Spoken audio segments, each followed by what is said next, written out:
Sunday na naman, saan tayo pupunta? Tara, samahan nyo kami itry ang train dito sa Bana Hills. Bukod sa mga rides, ay may makikita rin tayong mga carnival games dito.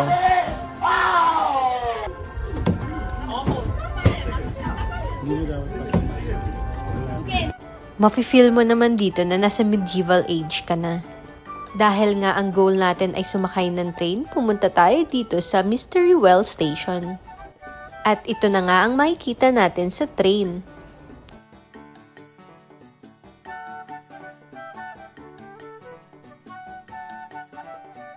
Tamang view lang ng castle. Wala nga palang ibang station na pupuntahan nito kundi ang Dragon Den Station. Unahin namin dito sa Land of the Moon ang The Flying Ice Theater.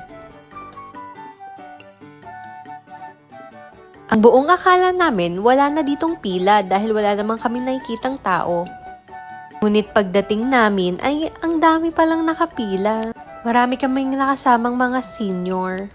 Ito ay dahil chill lang ang ride na to. Parang 5D lang na movie theater. Hindi na rin kami masyadong nagtagal sa area na to para mas malibot namin ang ibang area dito sa loob ng Bana Hills.